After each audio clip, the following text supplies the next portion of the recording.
Salam əziz şagirdlər. Bugün biz kəmiyyətin dəyişməsinin faizlə ifadəsi mövzusuna baxırıq və görək bu mövzuya aid olan məsələləri necə həll etmək lazımdır. İlk öncə belə bir nümunə ilə başlayaq. Tutaq ki, hər hansı bir əşyadır, qiyməti 120 manatdır və müəyyən vaxtdan sonra bu əşyanın qiyməti 120 manatdan 150 manata artmışdır. Görək əşyanın qiyməti neçə faiz artmışdır. Bunun üçün kəmiyyətin böyük qiymətindən kiçik qiymətin çıxırıq. Yəni 150-dən 120-nə çıxırıq. Və alınmış fərqin ilkin qiymətə faiz nisbətinə baxırıq. Yəni 30-un 120-yə nisbətini faizlə ifadə edirik. Və bu zaman biz alırıq ki, 30-un 120-yə nisbəti 25 faizdir. Yəni kəmiyyətin qiyməti 25 faiz artmışdır. Ümumiyyətlə, əgər kəmiyyətin qiyməti A-dan B-yə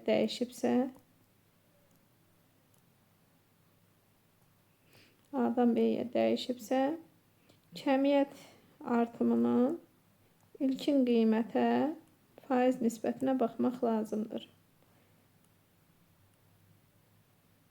Yəni A-B fərqinin ilkin qiymətə, yəni A-ya faiz nisbətini tapmaq lazımdır. Bunu bu şəkildə yaza bilərik. Bunu daha yadda qalan demək üçün kəmiyyətin böyük qiymətindən kiçik qiymətinə çıxmaq, alınan fərqin isə ilkin qiymətin neçə faizi olduğunu tapmaq lazımdır. Yəni ki, belə yazaq da, böyük qiymətdən kiçik qiyməti çıxmaq və əvvəlki qiymətə faiz nisbətini tapmaq lazımdır. Yəni bunu bu şəkildə yazsaq, daha sadə dildə görsənmək üçün bu şəkildə deyə bilərik. İndi biz kəmiyyətin qiymətinin nümunədəki 120 manatdan 150 manata artmış bir əşyanın qiymətini biz faizlə ifadə etdik və gördük ki, əşyanın qiyməti 25 faiz artmışdır. Deməli, kəmiyyət dəyişməsini belə faizlə ifadə etmək üçün biz tənasüb üsulundan da istifadə edə bilərik. Məsələn, tənasüb üsulundan istifadə etmək üçün bu olsun birinci nümunəmiz. İndi bu nümunəni biz tənasüblə də göstərə bilərik. Məsələn, əşyanın ilkin qiyməti 120 manatdır. Bu ilkin qiyməti biz 100% ifadə edək. Çünki hər bir əşyanın ilkin qiyməti 100% ifadə olunur. Son qiyməti isə biz 150 manatı x faizlə ifadə edək. Və aydındır ki, bu düz mütənasiblikdir və biz bu düz mütənasibliyə aid olan ifadəni həll etsək, alarıq ki, 120 vurulsun x bərabərdir 15.000. Yəni 150-ni biz vursaq 100-ə 15.000 almış olarıq. Və buradan 15.000-i 120-yə bölsək, görərik ki, 125% olduğu alınır. Deməli, əşyanın qiyməti 100%-dan artmışdır 125%-ə. Deməli, neçə faiz artmışdır? 25% artmışdır. 125-dən çıxırıq 100-ü, olur 25%. Bunu başqa formada necə göstərə bilərik? Belə bir şəkildə də həll edə bilərik ki, deməli, 150-dən çıxırıq, son qiymətdən ilkin qiymətə çıxırıq, 150-dən 120-nə çıxırıq, alırıq 30. İlkin qiyməti 100%-lə dəyərləndiririk. Artım qiymətini isə x%-lə dəyərləndirək. Və bu da düz mütənasib olduğuna görə biz bunu tənasüb kimi həll etsək, 120x bərabər 3000 və 3000-i 120-yə bölsək 25% almış olarıq.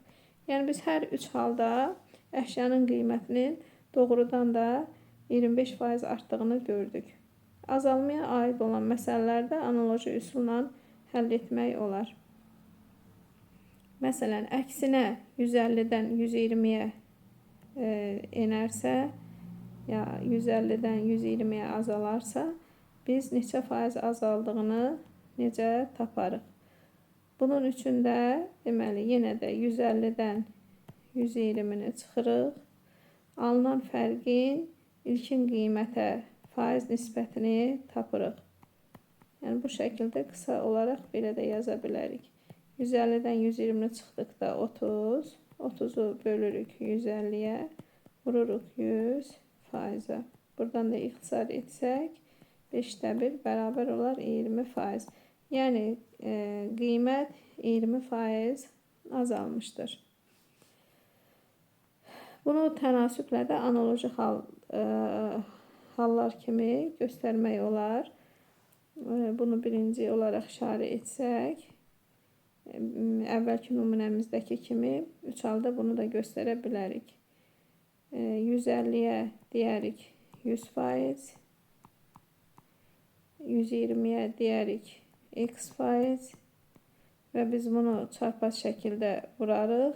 Olar 150x bərabərdir 12.000 və 12.000-i 150-yə bölsək alarıq 80%. Və deməli görürük ki, əşyanın qiyməti 100%-dən 80%-ə enmişdir. Yəni neçə faiz enmişdir? 20% enmişdir ya azalmışdır. Digər şəkildə də yazsaq, yenə 20% almış olarıq. 150-dən 120 çıxsaq 30 olar. İlkin qiyməti 100% ilə dəyərləndirək.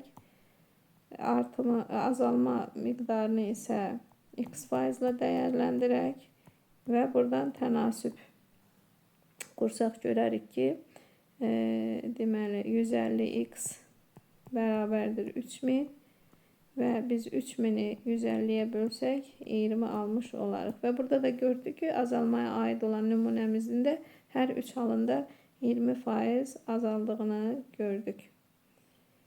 İndi isə mövzuya aid olan məsələlərə baxaq. Məsələn, birinci məsələdə kəmiyyətin azaldığını və ya artdığını müəyyən edin. Kəmiyyətin dəyişməsini faizlə ifadə edin. A varianta baxaq. İlkin qiymət 15 manat olan kompüter siçanının qiyməti 18 manat oldu. Deməli, biz nə edirik? Bu zaman 15-dən çıxırıq 12-ni, görürük ki, qiymət 3 manat artmışdır. Bəs neçə faiz artmışdır? 3-ü bölürük ilkin qiymətə, yəni ki 15-ə, vururuq 100%-ə. Buradan da 3-ə ixtisar etsək 5/1 almış olarıq. 5/1-i də 100-ə vuran zaman 20% edər. Deməli, qiymət 20% artmışdır. B variantına baxaq. İlkin kütləsi 80 kiloqram olan insanın kütləsi 72 kiloqram oldu. Yenə də 80-dən çıxırıq 72-ni edir 8 kiloqram. Yəni 8 kiloqram azalmışdır. 8-i bölürük 80-ə, vururuq 100%-ə. Bu da edər 10%. Yəni adamın çəkisi 10% azalmışdır. C-yə baxaq. Hündürlüyü 8 metr olan ağacın hündürlüyü 920 santimetr oldu. Deməli 8 metrdən dəyişdi 920 santimetrə. 920 santimetri də metrlə ifadə etsək 9,2 metr olar. Buradan 9,2-dən çıxırıq 8-i, alırıq 1,2 və 1,2-ni bölürük 8-ə, vururuq 100%-ə. Bu da bərabərdir 15%. Yəni 15% artmışdır.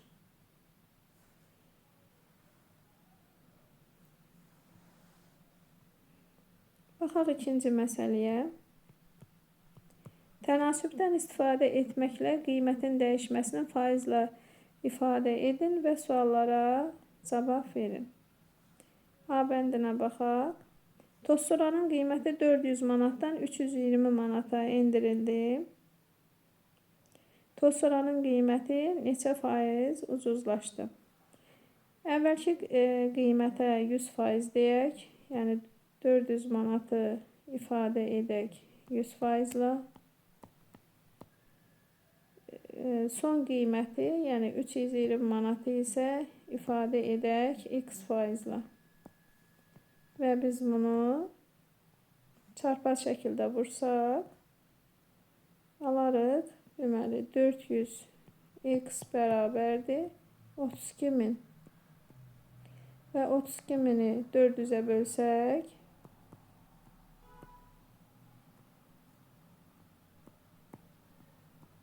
bərabərdir 80% almış olarıq.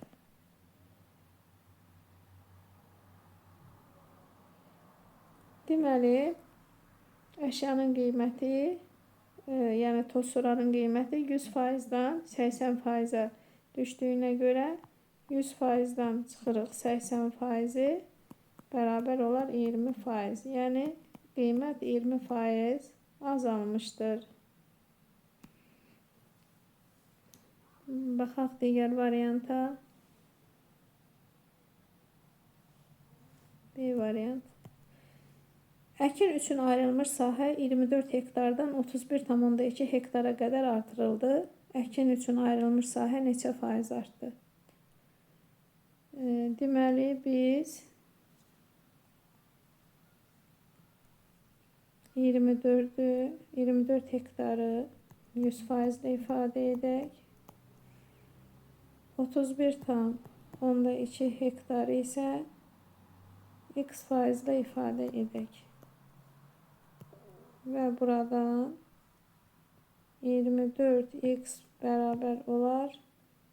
Demək, 31,2-ni 100-ə vursaq, alırıq 3120. Və buradan 3120-ni bölsək 24-ə, deməli, bərabər olar.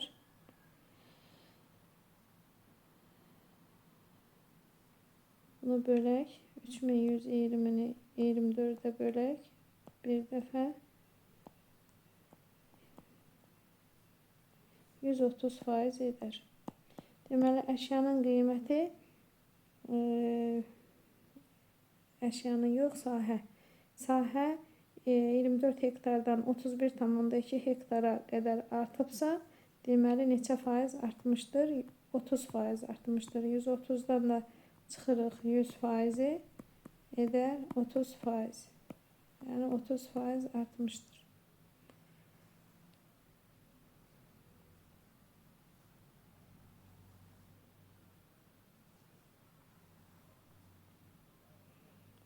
C variantına baxaq. Düşərgədən kəndə qədər avtomobil yolunun uzunluğu 2 kilometrdir. Turist qısa yolla 1500 metr məsafə qət edərək kəndə çatdı. O gedilən yolu neçə faiz qısaltdı? Yəni yolun uzunluğu 2 kilometrdən, yəni 2000 metrdən 1500 metrə qədər azalmışdır. 1500 metrə azalmışdır. Deməli, biz ilkin qiymətə, yəni 2000 metrə 100% deyək. 1500-ə isə x% deyək.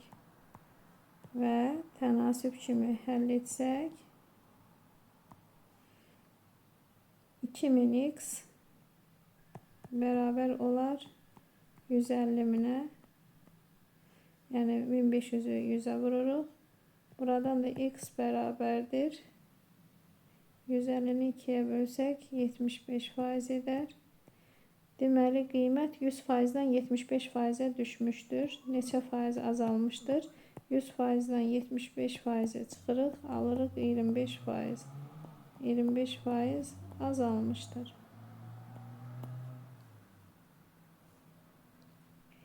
D variantına baxaq.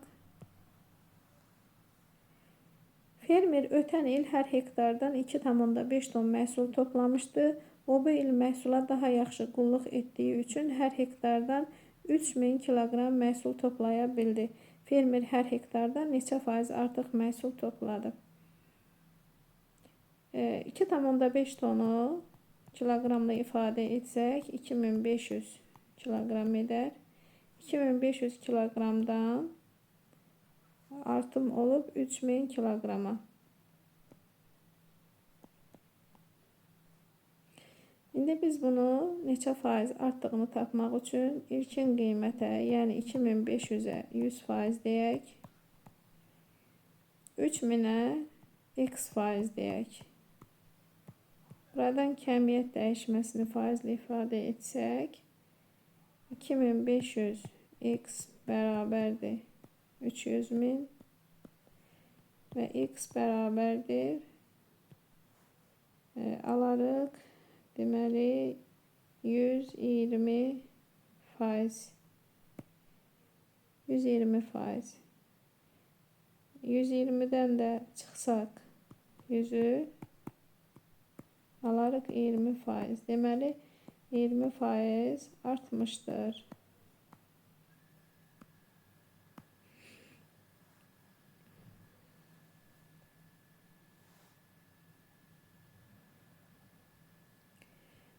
Baxaq 3-cü məsələyə. A mağazasında satılan soyuducunun qiyməti 800 manatdan 704 manata endirildi. B mağazasında isə 780 manata satılan eyni soyuducunun qiyməti endirilərək 702 manat oldu. Hansı mağazada endirim faizi daha yüksək? Bunun üçün hər mağazadakı deməli endirimləri ayrı-ayrılıqda hesablayaq. Məsələn, A mağazası üçün deməli 800-ə deyək 100%, 704-ə deyək x%. Və buradan həll etsək 800x bərabərdir 70.400 və 70.400-ü bölsək 800-ə nə almış olarıq? 88%. Deməli, əşyanın qiyməti 100%-dan düşüb 88%-ə, yəni 12% azalmışdır. Bu A mağazasında olan endirimdir. Baxaq B mağazasına. Əşyanın deməli, yəni soyuducunun qiyməti 780-dən düşüb 702 manata. 780-ə deyirik 100%. 702-yə isə deyirik x%. Və tənasibi həll edirik. Biz buradan 780x bərabərdir 70.200. Və buradan 70.200-ü bölürük 780-ə. Deməli, bu bölməni yerinə getirsək, hesablayaq.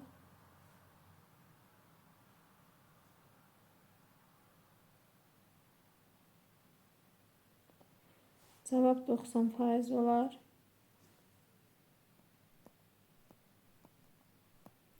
Deməli, 100%-dən də çıxırıq 90%-ə.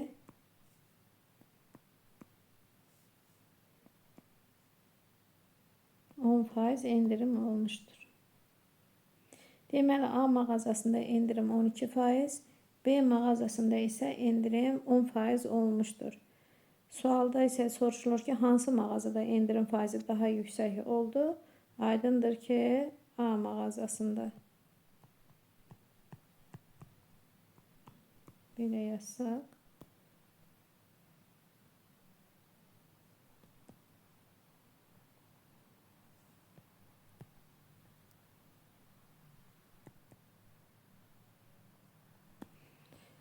Cavab oldu A mağazası. Baxaq digər məsələlərə.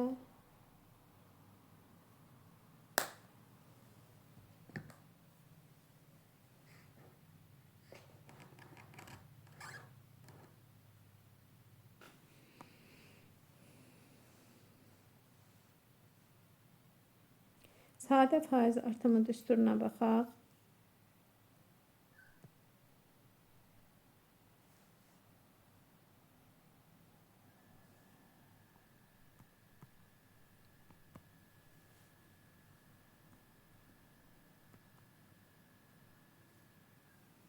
Deməli, sadə faiz artımı nədir? Elə bir hər hansı bir qiymət bir neçə aydan sonra hər ay eyni faizlə artaraq bir neçə aydan sonra hansı qiymətə gəlib çatması və ya hər il neçə faiz artaraq bir neçə ildən sonra hansı məbləğə gəlib çatması haqqında olan bir düsturdur. Adətən banklarda bu faiz, sadə faiz və ya mürəkkəb faiz artım düsturlarından istifadə olunur. İndi belə deyək ki, işarə edək biz ayın ilə son qiyməti işarə edək. Son qiymət. S0 ilə ilkin qiyməti işarə edək. İlkin qiymət.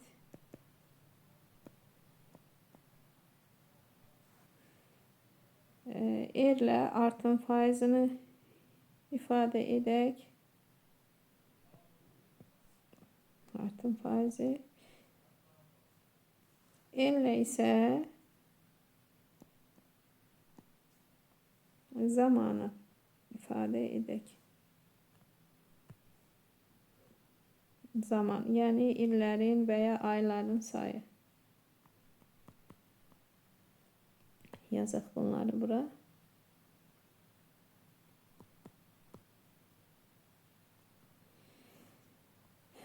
İndi belə bir nümunəyə baxaq. Məsələn, tutaq ki, hər hansı bir əşyadır. Onun qiyməti məsələn 200 manatdır. İlkin qiyməti 200 manatdır.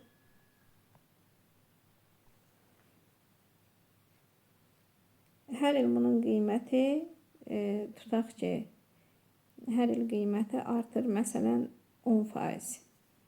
Yəni el olsun 10%. Məsələn 3 ildən sonra nə qədər olar qiymət? Eni də götürək 3 il. Deməli, görək ki, bu 200 manata olan 3 ilə nə qədər artım verər? 200'ü bunun üçün biz 200'ü vururuq 10'a, vururuq 3'ə və bölürük 100'ə. Buradan da alırıq, deməli 60. Məsələn 60 manat. 60 manatı, yəni ki, artımı əlavə edirik ilkin qiymətin üzərinə. 200 plus 60 bərabərdir 260. Yəni ki, 3 ildən sonra bu qiymət olar 260 manat. Şimdi biz bunu nə şəkildə yazırıq? Deməli, ilk son qiymət bərabərdir ilkin qiymətlə artımın cəminə. Yəni belə yaza bilərik ki, AN bərabərdir S0 ilə S0 vurulsun RN bölünsün 100. Bu şəkildə yazmaq olar. Yəni son qiymət bərabərdir ilkin qiymətin üzərinə əlavə olunsun artım.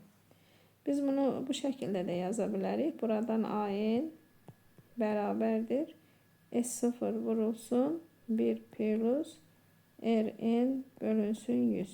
Bu şəkildə də yazmaq olar.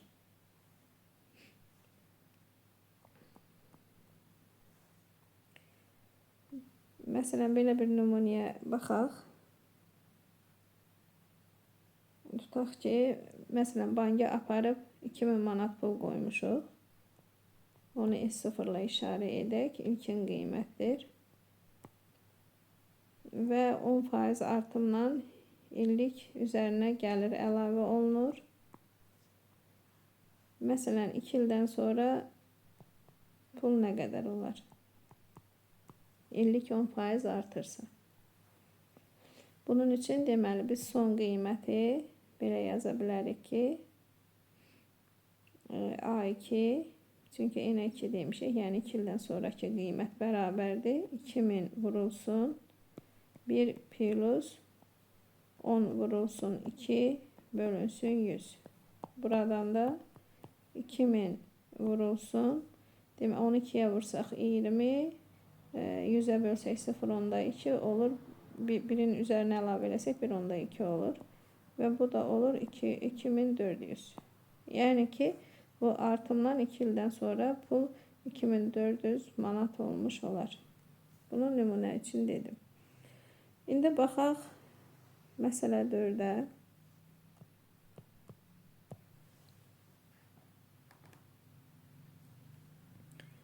Müştəri bank hesabına illik artım faizi 10% olmakla 5000 manat pul koydu. Verilmiş illerde, yani her variantda iller gösterilmiştir. Artım ne kadar olar? Deməli biz baxaq A variantına. A variantına baxırıq. Bizdən ancaq artımı soruşur. Artımı soruşduğuna görə ilkin qiymət də 5000 manat olduğuna görə neyinirik biz? 5000'i vururuq. A variantda N2'dir, 2 ildir. Və artım faizi də 10%dir. 5000'i vururuq 10'a, sonra 2'ye bölürük 100'e. Bu da bərabər olar 1000 manat. Deməli artım 1000 manat olmuştur. B variantına baxaq. N'yi 3 götürürdü burada. Yani 3 ildə. Bunun üçün 5000'i vururuq 10'a, sonra isə 3'e və bölürük 100'e. Bu da bərabərdir 1500 manat.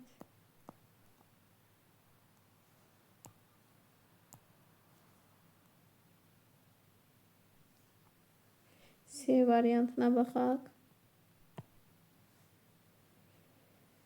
Burada da N 6'dır. Deməli 5000'i vururuq 10'a, sonra isə 6'ya bölürük 100'e. Bu da eder 3000 manat. 3000 manat artmıştır. D variantında ise N'i 8 götürürük ve 5000 vurulsun 10 vurulsun 6 bölünsün 100. Bu da beraberdi. Yani 8. Burası 8'di.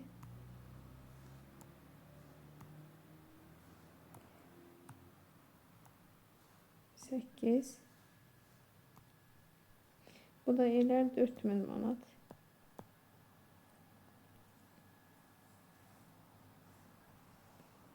Baxaq 5-ci məsələyə.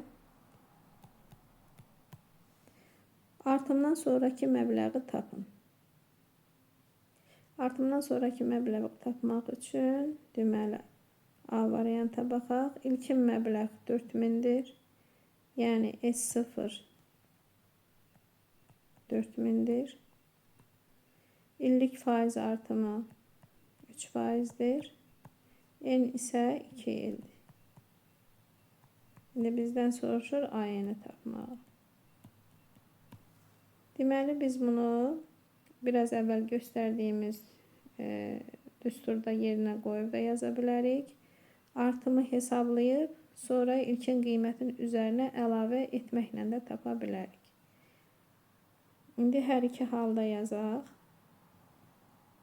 Məsələn birinci halda necə yazırıq? Artımı hesablayaq. 4000'i vururuq 3'e vururuq 2'ye, bölürük 100'e. Bərabər olar 240. 240 manat artmışdır.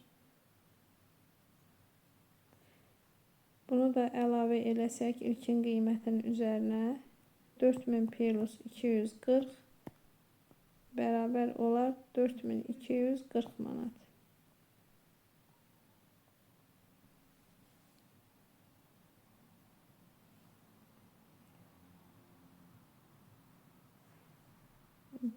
Aldıq ki 4240 manat oldu. Bunu düsturla hesablasaq bu şəkildə hesablaya bilərik. Deməli ikinci hala baxaq. Ayın bərabərdir 4000 vurulsun 1 plus 3 vurulsun 2 bölünsün 100 bərabərdir 4000 vurulsun 1 tam %6. O da bərabərdir. Eləyir 4240 manat.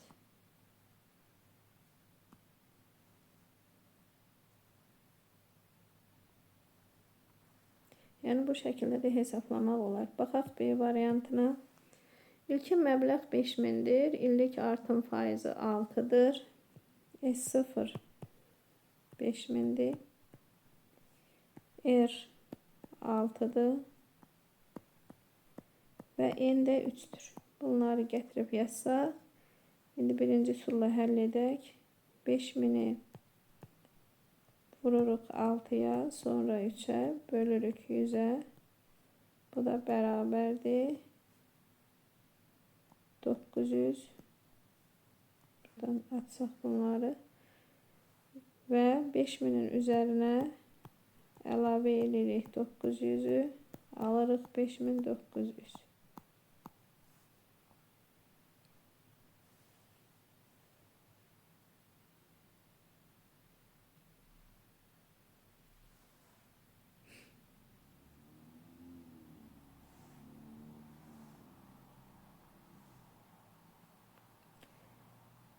Baxaq C variantına. S0 3000'dir. R 5%'dir. N ise 4'tür. 3000'i vururuq 5'e, bölürük 4'e vururuq, bölürük 100'e. Buradan da 600 manat eder artım. Bunu da 3000'in yani ilkin məbləğin üzərinə əlavə eləsək 3600 manat olduğunu alarıq.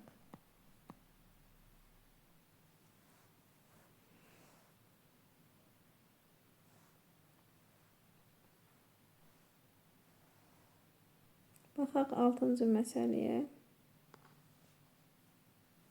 Mağazada məhsullar müəyyən müddətə möhlətlə satılır.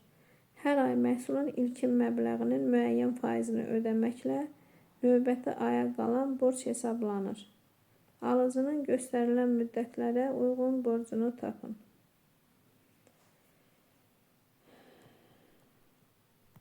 Baxaq A variantına.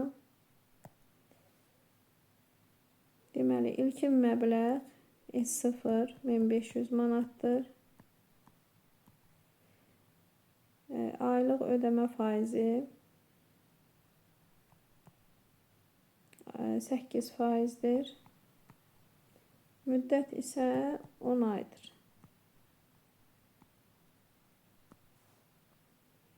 Deməli biz 1500'ü vururuq 8'e, sonra isə 10'a, bölürük 100'e.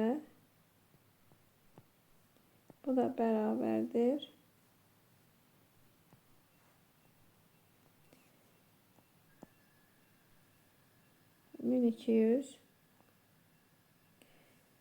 1200 olur burada. İndi biz deməli 1500'dən 1200'ü çıxsaq, alarıq 300.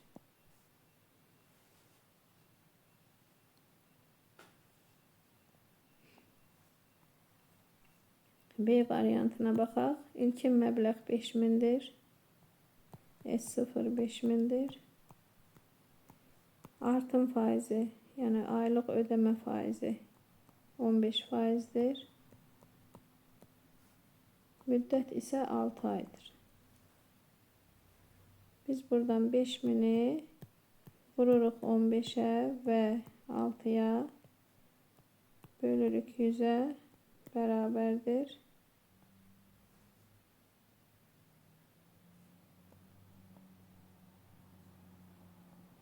Alırıq 4500 və 5000'dən 4500'ü çıxsaq, alarıq 500 manat. Yəni ki, 6 aydan sonra qalan borcu 500 manatdır. Baxaq C variantına. İlkin məbləğ 10.000'dir.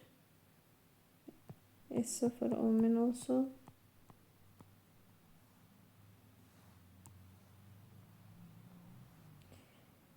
Aylıq ödəmə faizi 20%'dir. Müddət isə 4 aydır.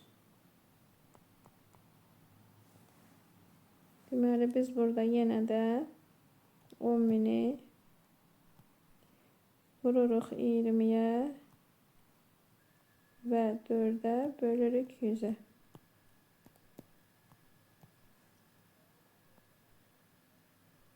Bunu da hesaplasaq, 8000 almış olarıq və 10.000'dən 8000'i çıxsaq 2000 olar. Yəni ki, qalan borc 4 aydan sonra 2000'dir. Bu deməli borcun qalmasına aid olan fikri düstur şəklində ifadə etsək, qalan pulu bu şəkildə də yaza bilərik ki, deməli S0 vurulsun 1 minus Rn bölünsün 100. Yəni bu şəkildə də bunu yazmaq olar. Məsələn, C variantı nümunə olaraq göstərsək, yazarıq ki, ayın bərabərdir 10.000 vurulsun 1 minus 20 vurulsun 4 bölünsün 100. Bu da bərabərdir 10.000 vurulsun 20'ni 4'e vursaq 80, olar 0.8, birdən 0.8'e çıxsaq alarıq 0.2 və 10.000'i 0.2'ye vursaq 2000 almış olarıq. Yəni bu şəkildə də asan bir düsturla yazmaq olar. Baxaq 7-ci məsələyə. Televizorun qiyməti 1000 manatdır. Bu televizorun qiyməti 20% artırıldı. Bundan sonra satış azaldığı üçün sonuncu qiymət 20% endirildi. Televizorun sonraki qiyməti ilkin qiyməti ilə müqayisədə artdı, yoxsa azaldı, neçə faiz azaldı, neçə faiz dəyişdi. Deməli, televizorun ilkin qiyməti 1000 manatdır. Bu televizorun qiyməti 20% artıb. 20% artıbsa, yəni 120% olub, ilkin qiymətin 120% qədərdir. Və biz bunu 120'ye vurup 100'e bölürük. Bu zaman 1200 olur. Yəni televizorun qiyməti 1200 manat olub. Bundan sonra satış azaldığı üçün sonuncu qiymət 20% endirilir. Yəni 20% endirilirsə, yəni 80% olur son qiymətin. Sonuncu qiymət 1200 manatdır. Bunu 80'e vururuq 20% azaldığı üçün. Bölürük 100'e. Bu da olur 960 manat.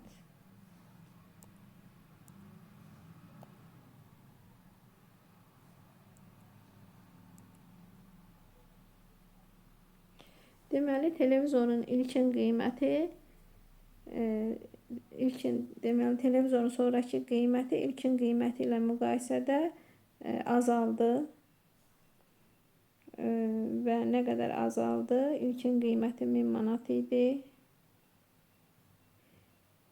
1000 manatdan çıxırıq 960'ı, olur 40 manat. 40 manat azaldı. Bəs neçə faiz azaldı? 40'ı bölürük 1000'ə, ilkin qiymətə, vururuq 100%'ə. Bu da edər 4%. Yəni 4% azaldı.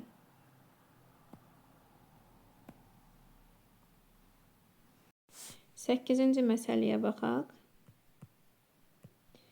Müştəri bank hesabına müəyyən illik artım faizi ilə pul qoydu. Diaqramda hər ilin sonunda onun hesabında olan pulun miqdarı göstərilib. Müştərinin banka qoyduğu ilkin məbləğ nə qədərdir? Biz diaqrama baxarkən görürük ki, ilkin məbləğ, yəni ki, koordinat burada başlanğıcında göstərilən qiymətdir. O da 2500 edir. Çünki aralar 100-100 arta göstərilibsə, deməli ilkin qiymət 2500 manatdır. Yəni birinci sualın cavabı 2500'dür. İkinci sual, illik artım faizi nə qədərdir? İllik artım faizi belə hesablayaq ki,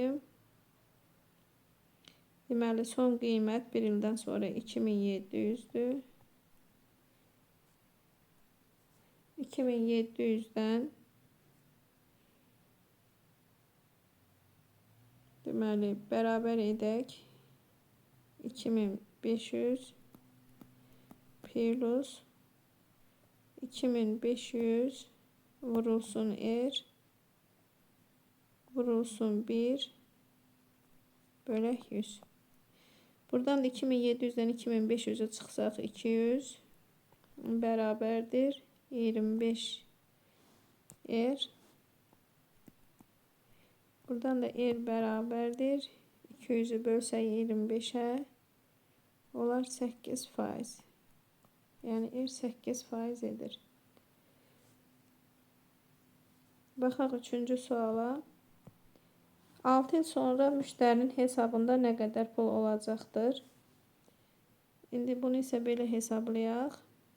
Deməli 2500'ü vuraq 6'ya və 8'ə. Çünki artım faizi 8, müddət isə 6'dır. Bölək 100'ə. Bu da bərabər olar 1200.